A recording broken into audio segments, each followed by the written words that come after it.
कोणीतरी म्हटले आहे की भूतकाळ नेहमीच असतो. तो तुमच्या आत वस्ती करतो. हाच भूतकाळ आम्ही कोण आहोत हे बनविण्यास मदत करीत असतो. परंतु त्याचे अस्तित्व आम्ही केवळ एक दृष्टिकोन म्हणून बाळगला पाहिजे. आमच्या भूतकाळाला आमच्या भविष्यावर वर्चस्व गाजवू देऊ नये. काय तुमचा भूतकाळ तुमच्या भविष्यावर वर्चस्व गाजविणारा आहे?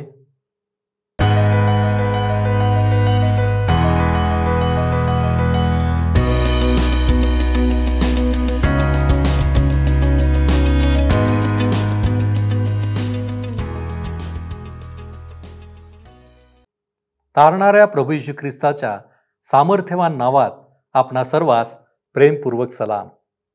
प्रियानो, सध्या आपण अनुवाद या पुस्तकाचे अध्ययन करीत आहोत.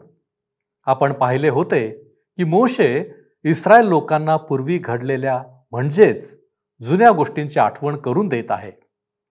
देवाविरुद्ध बंड केल्याने ते कसे होते आणि आता देवाच्या आज्ञा पाळणे त्यांच्यासाठी किती गौरवशाली आहे. यामध्ये चांगले आणि वाईट असे दोन्ही काळ आहेत.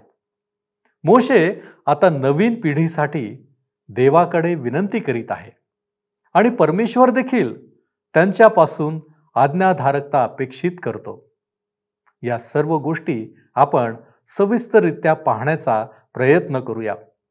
तर मग चला प्रियानो, आपण आपल्या अध्ययनाची सुरुवात करूया. श्रोत्यानो, आज आम्ही अनुवादाच्या पुस्तकाच्या 3ऱ्या अध्यायाला सुरुवात करीत आहोत आणि त्यानंतर 4थ्या अध्यायाची काही वचने आम्ही अभ्यासणार आहोत. जर आपणाजवळ पवित्र शास्त्र बायबल आहे तर अनुवादाचे पुस्तक उघडा, त्याचा 3रा अध्याय. ह्या अध्यायामध्ये बाशानाच्या ओगचा पराभव आम्ही पाहणार आहोत. रानातील प्रवासात इस्रायलांना आलेल्या अनुभवाला मोशे सांगत आहे. मोशे दुसऱ्या अमोरी राजाचा विरोध व इस्रायलांना देवाने दिलेला विजय ह्याविषयी आता सांगणार आहे. 3रा अध्याय पहिली 2 वचने सांगतात. अनुवादाचे पुस्तक 3रा अध्याय पहिली 2 वचने. मग आपण वळसा घेऊन बाशानाच्या वाटेने चढून गेलो, तेव्हा बाशानाचा राजा ओग आपली सर्व सेना घेऊन आमच्याशी सामना करण्यास निघाला आणि एद्रेई येथे युद्ध करावयाला आमच्यावर चालून आला.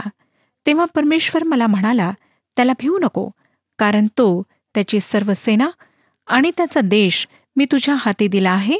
आणि जसे तू हेशबोन येथे राहणारा अमोऱ्यांचा राजा सिहोन ह्याचे केले, तसेच त्याचेही कर. ह्या ठिकाणी परमेश्वर त्यांच्या भयाला कसे दूर करतो ते आपण लक्षात घ्या. 3रं वचन सांगतं, आपला देव परमेश्वर ह्याने बाशानाचा राजा ओग व त्याचे सर्व लोक आमच्या हाती दिले आणि आम्ही त्यांना असा मार दिला की त्याचे कोणीच उरले नाही. ओग अमोरी राजा होता. तो फार अवाढव्य शरीर यष्टीचा होता. त्याचे राज्य अजिंक्य होते. 4थं वचन सांगतं, त्या समयी आम्ही त्याची सर्व नगरे घेतली. आम्ही घेतले नाही असे त्यांचे एकही नगर राहिले नाही. आम्ही 60 नगरे घेतली, म्हणजे अर्गोबाचा सारा प्रदेश घेतला. बाशानातले ओगाचे राज्य ते हेच. ओगचे वेगवेगळ्या 60 नगरांवर वर्चस्व होते आणि परमेश्वराने ह्या सर्व नगरांना इस्रायलांच्या हाती दिले. 5वं वचन, ही सर्व तटबंदी नगरे असून त्यांचे तट उंच होते आणि त्यांना वेशी व अडसर होते. ह्याशिवाय तट नसलेली खेडीपाडी पुष्कळच होती. ह्या मोठ्या व तटबंदी असलेल्या राज्याला इस्रायल जिंकू शकला ह्याचा पुरावा म्हणजे परमेश्वर त्यांच्या वतीने लढला. त्यांच्यासाठी धिप्पाड लोकांचा सामना करण्यासाठी ही एक फार मोठी उत्साहाची गोष्ट ठरली. ह्या ओग राजाचा जो आकार होता त्याकडे मी आपले लक्ष वेधू इच्छिते. 11वं वचन पहा काय सांगतं श्रोत्यानो. रेफाई लोकांपैकी शेष राहिला म्हणजे बाशानाचा राजा ओग एवढाच. पहा, त्याचा पलंग लोखंडाचा होता. तो अमोन्यांच्या रब्बा नगरात आहे ना. पुरुषाच्या हाताने त्याची लांबी 9 हात आणि रुंदी 4 हात आहे. जर 1 हात 18 इंच असे माप आम्ही धरले तर श्रोत्यानो, ह्या राजाचा पलंग 13.5 फूट लांब होता. मग आपण कल्पना करू शकता की ह्याचे शरीर किती अवाढव्य होते. 12 आणि 13 वचने सांगतात, त्या समय आम्ही देश काबीज केला तो येणेप्रमाणे आर्नोन खोऱ्याच्या कडेला असलेल्या अरोयेर नगरापासून गिलादाच्या डोंगराळ प्रदेशाचा अर्धा भाग व त्यातील नगरे, हा प्रदेश मी रौबेनी व गादी ह्यांना दिला आहे. गिलादाचा उरलेला भाग आणि सर्व बाशान अर्थात ओगाचे राज्य, अर्गोबाचा सारा प्रदेश म्हणजे सर्व बाशान, हे मी मनश्शेच्या अर्ध्या वंशाला दिले आहे. ह्यालाच रेफाईचा देश म्हणतात. ओगचे राज्य जिंकून ते रौबेन, गाद व अर्धे मनश्शे ह्यांचे घराणे ह्यांना देण्यात आले, ज्यांनी यार्देनेच्या पूर्वेला वस्ती करणे पसंत केले होते. पुढे 18वं वचन पहा. 3रा अध्याय 18वं वचन. त्या समय मी तुम्हाला आज्ञा केली की तुमचा देव परमेश्वर ह्याने तुम्हाला हा देश वतन म्हणून दिला आहे. तेव्हा तुम्ही सर्व योद्धे सशस्त्र होऊन आपल्या इस्रायल भाऊबंधांच्या आघाडीस पैलतीरी जा. मोशे त्यांना स्मरण करून देत आहे की ते त्यांच्या भूमीत आरामाने स्थायिक झालेले आहेत. ह्याचा अर्थ असा नाही की त्यांनी त्यांच्या दुसऱ्या वंशांना मदत करण्याची जबाबदारी टाळावी. तो त्यांना ह्या ठिकाणी मदत करण्याकरिता प्रोत्साहित करीत आहे. 19 आणि 20 वचनांमध्ये तो काय सांगतो पहा. पण मी तुम्हाला दिलेल्या नगरात तुमच्या स्त्रिया, मुले बाळे व गुरेढोरे, तुमची गुरेढोरे पुष्कळ आहे हे मला ठाऊक आहे, ह्यांनी वस्ती करून राहावे. आणि तुमच्याच प्रमाणे तुमच्या भाऊबंधांना परमेश्वर विसावा देईल व तुमचा देव परमेश्वर ह्याने त्यांना देऊ केलेला यार्देने पलीकडचा देश तेही ताब्यात घेतील. त्यानंतर जो प्रदेश मी तुम्हाला दिलेला आहे तेथे तुम्ही सर्व आपापल्या वतनावर परत या. आता मोशे देवाशी त्याचा जो व्यक्तिगत अनुभव होता व त्याला त्या देशात का प्रवेश करता येणार नाही ह्याचे कारण सांगत आहे. 23 ते 26 वचने पहा. त्या समय मी परमेश्वराची विनवणी करून म्हटले, हे प्रभू परमेश्वरा, तू आपल्या दासाला आपला प्रताप व आपला समर्थ हात दाखवू लागला आहेस. तुझ्यासारखे कार्य करणारा व पराक्रम करणारा देव स्वर्गात किंवा पृथ्वीवर कोण आहे? तर मला पलीकडे जाऊ दे आणि यार्देने पलीकडे असलेला जो उत्तम देश, तो चांगला डोंगराळ प्रदेश आणि लबानोन माझ्या दृष्टीस पडू दे. पण तुमच्या पायी परमेश्वर माझ्यावर रुष्ट झाला आणि त्याने माझे ऐकले नाही. परमेश्वर मला म्हणाला, पुरे, ही गोष्ट पुन्हा माझ्याजवळ काढू नको. चांगल्या मातापितांप्रमाणे परमेश्वर आपल्या वचनासंबंधाने प्रामाणिक आहे. तो म्हणतो, मोशे, आता पुरे, ही गोष्ट पुन्हा माझ्याजवळ काढू नको. 27वं वचन. पिसगाच्या शिखरावर जा आणि पश्चिम व उत्तर व दक्षिण व पूर्व अशा चारही दिशांकडे दृष्टी लावून तो देश पाहून घे, कारण तुला यार्देने पलीकडे जावयाचे नाही. श्रोत्यानो, मोशेविषयी आम्हाला खरोखर कळवळा वाटतो. जेव्हा तो परमेश्वराला मला त्या देशात जाऊ दे म्हणून विनवणी करीत आहे, तेव्हा खरोखर त्याची दया येते. 40 वर्षे त्याच्यासमोर तेच ध्येय होते. श्रोत्यानो, आमच्याकरिता हा किती उत्तम धडा आहे. जरी आम्ही आमच्या पापांसाठी पश्चाताप करतो, तरी त्याचे परिणाम आम्हाला ह्या जीवनात भोगावे लागतात. मग ते परिणाम आम्हाला आवडो किंवा न आवडो, परंतु त्यासाठी आम्हाला तयार राहावे लागेल. 28वं वचन. आणि यहोशवाला अधिकार रूढ कर व त्याला धीर देऊन दृढ कर, कारण तोच ह्या लोकांचा पुढारी होऊन त्यांना पलीकडे नेईल आणि जो देश तुझ्या दृष्टीस पडेल तो त्यांना वतन म्हणून मिळवून देईल. मोशे हा नवीन पिढीला हे स्पष्ट करीत आहे की वचनदत्त देशात प्रवेश करण्याकरिता तुम्ही तयार राहा.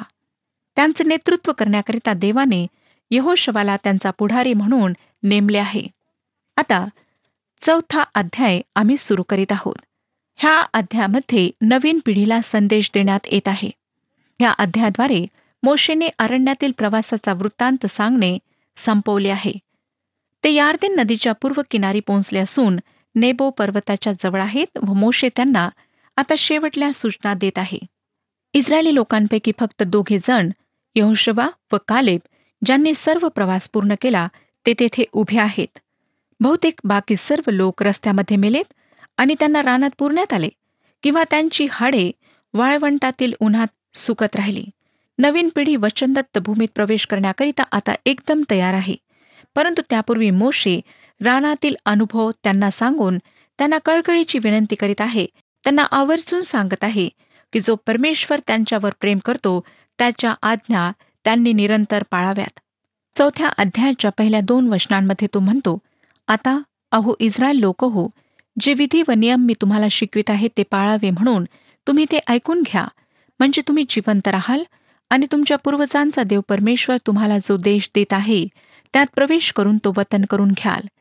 जी आज्ञा मी तुम्हाला देत आहे तिच्यात काही अधिक उणे करू नका, अशासाठी की तुमचा देव परमेश्वर ह्याच्या ज्या ज्या आज्ञा मी तुम्हाला देत आहे त्या तुम्ही पाळाव्या.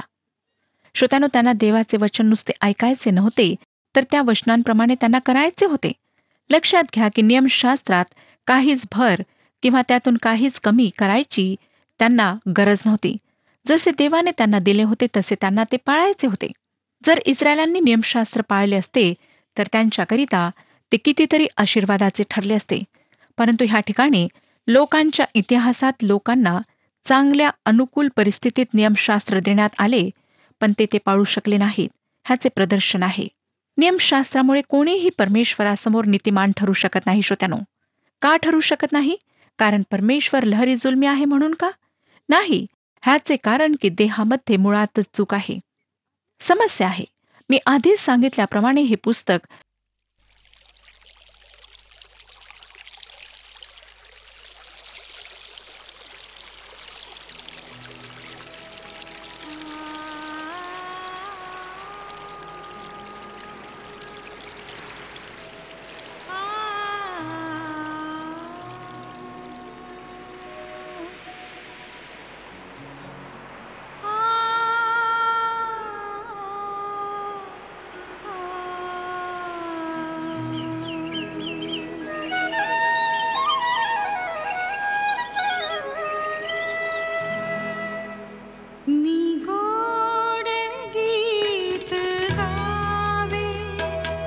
देवा तुझ्या प्रीतीचे मी गोड गीत गावे. देवा तुझ्या प्रीतीचे तुझेच गुण गावे. हे ध्येय जीवनाचे, हे ध्येय जीवनाचे मी गोड गीत गावे. देवा तुझ्या प्रीतीचे.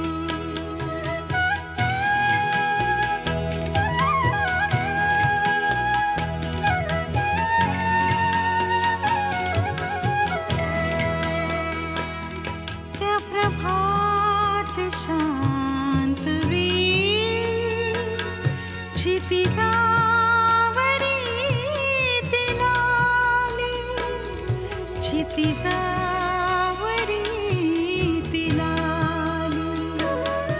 बेरोनी आल्या वेली गाण्यातुला भूपाळी, गाण्यातुला भूपाळी. मी गोड गीत गावे. देवा तुझ्या प्रीतीचे.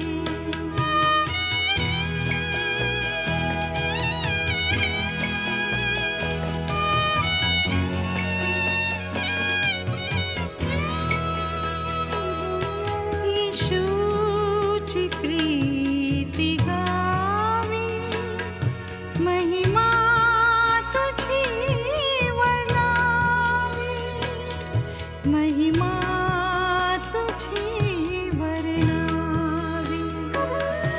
मजवारी प्रीती करी, पुन्हा पुन्हा वदावे, पुन्हा पुन्हा वदावे.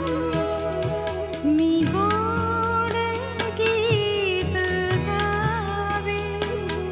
देवा तुझ्या प्रीतीचे तुझेच गुण गावे. हे ध्येय जीवनाचे, हे ध्येय जीवनाचे. दोन महत्वाच्या विषयांवर भर देते आणि ते विषय म्हणजे प्रेम आणि आज्ञापालन.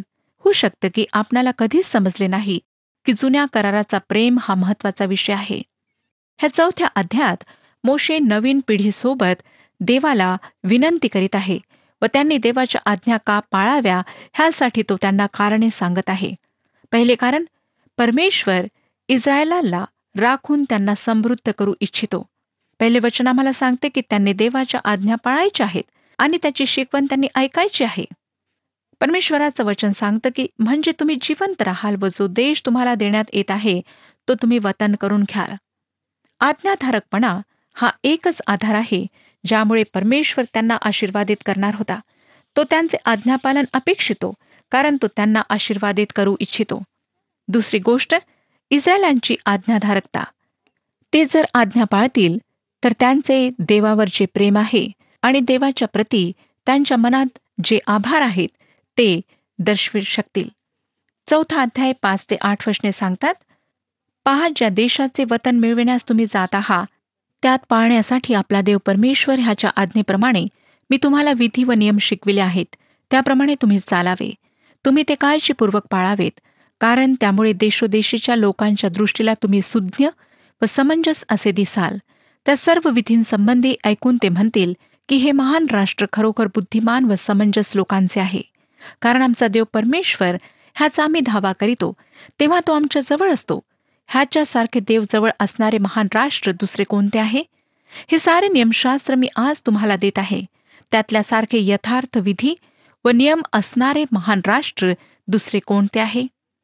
श्रोत्यानो, परमेश्वराने इतक्या अद्भुत रीतीने त्यांना आशीर्वादित केले त्याबद्दल कृतज्ञता, आभार प्रदर्शने आज्ञापालनाद्वारे त्यांना व्यक्त करायची होती. तिसरं जे कारण आहे ते आहे परमेश्वराच्या प्रेमाने त्यांना आज्ञापालनासाठी उद्युक्त करावे. 37वं वचन पहा. 4था अध्याय 37वं वचन, त्याने तुझ्या पूर्वजांवर प्रीती केली म्हणून त्यांच्या मागून त्यांच्या संतानाला त्याने निवडून घेतले आणि स्वतः आपल्या महासामर्थ्याने त्याने तुला मिसर देशातून बाहेर आणले.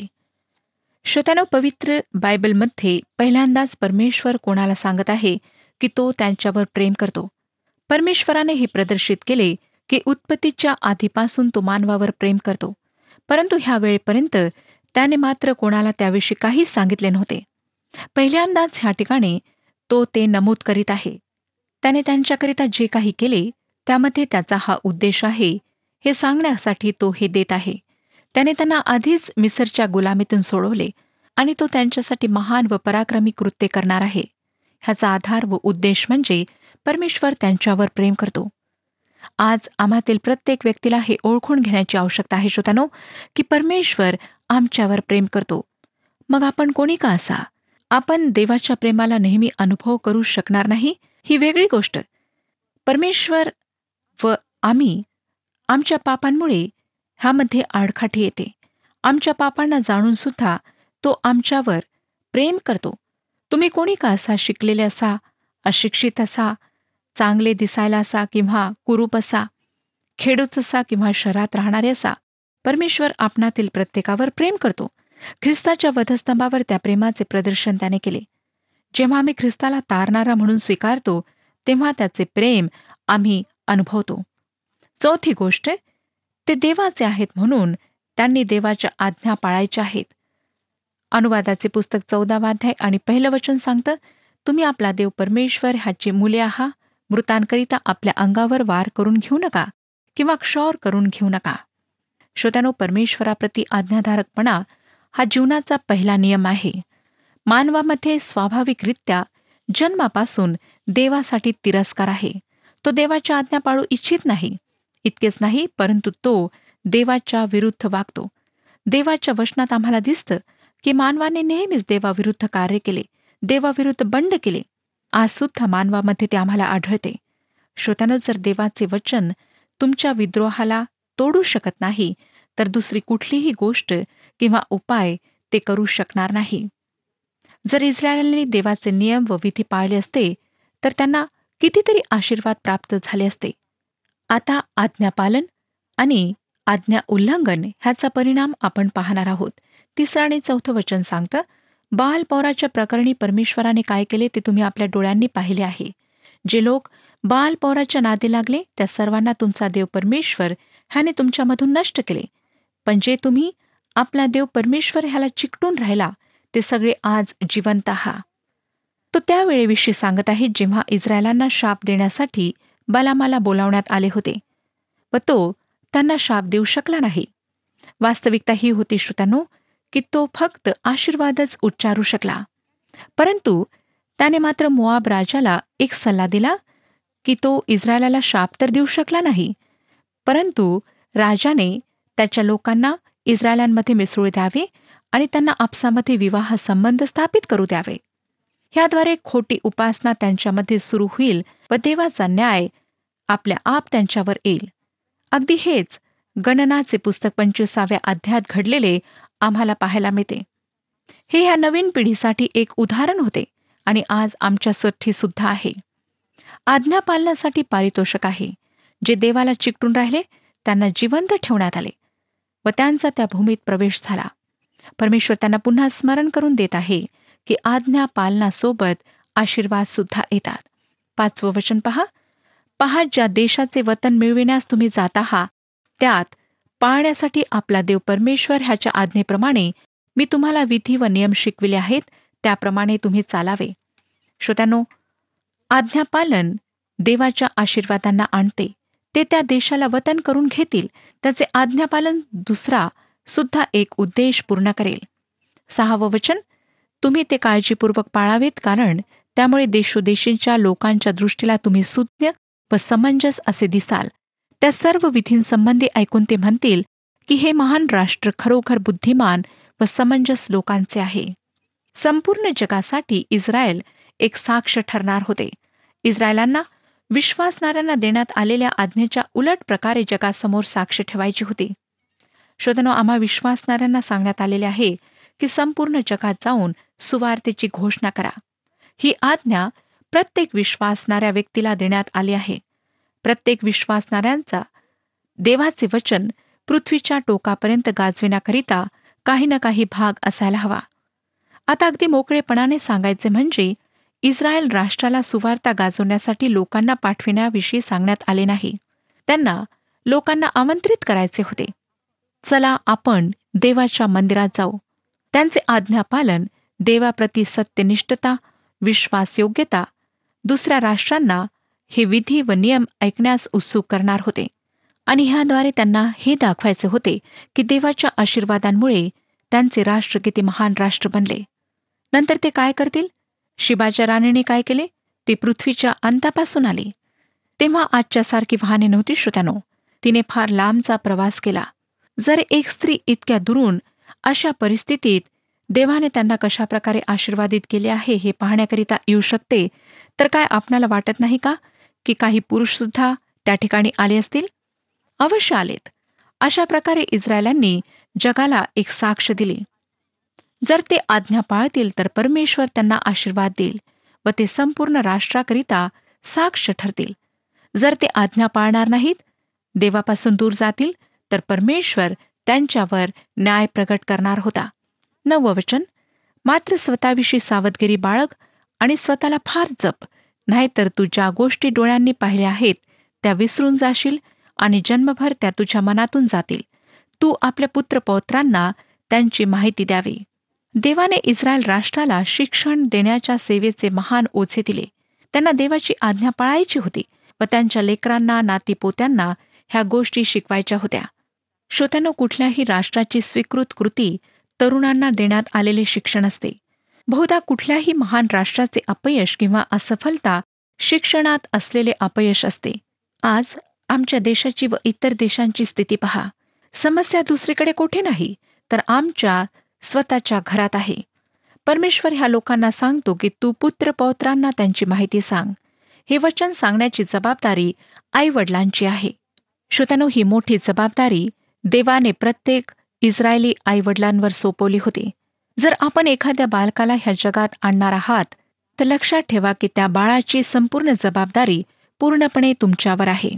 आज ज्या मातापितांनी सूटपत्र घेतले आहे किंवा ज्यांचे संबंध दुसऱ्या कोणाशी आहेत, जे एकमेकाशी विश्वासू नाहीत, ते ह्या जगातील उनाड व भटक्या लेकरांसाठी जबाबदार आहेत, ज्यांना मातापितांपासून प्रेम आणि योग्य शिक्षण मिळत नाही.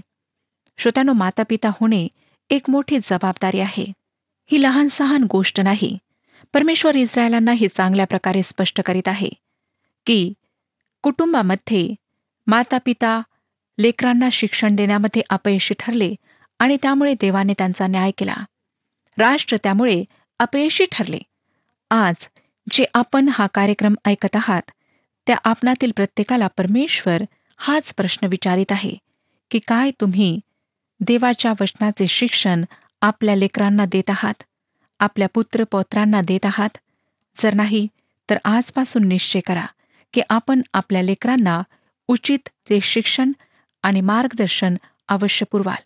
श्रोत्यांनो, लक्षात ठेवा की तुमच्या लेकरांची जबाबदारी तुमच्यावर आहे. कोणी तिसरी व्यक्ती येऊन त्यांना शिक्षण देणार नाही, परंतु तुम्हालाच उठता बसता झोपताना प्रत्येक कार्य करताना लेकरांना मार्गदर्शन करायचे आहे, त्यांना देवाच्या वचनातून शिक्षण द्यायचे आहे. जर ते उद्या वाईट मार्गाला लागतात तर त्यामध्ये तुमचा दोष आहे. म्हणून आजच आपल्या लेकरांना उचित शिक्षण द्या. त्यांना परमेश्वराच्या प्रेमाविषयी सांगा, जगातील वाईट गोष्टींविषयी सांगा आणि परमेश्वराची त्यांच्या जीवनाकरिता काय इच्छा आहे, काय उद्देश आहे ते त्यांना बाळपणापासून शिकवण्याचा प्रयत्न करा. परमेश्वर ह्या विषयात आपले मार्गदर्शन करो आणि आपणाला आशीर्वाद देऊ. हा कार्यक्रम आपणास आवडला काय? आता आम्हाला एक मिस कॉल करा आणि आपण पुढील विजेता होऊ शकता.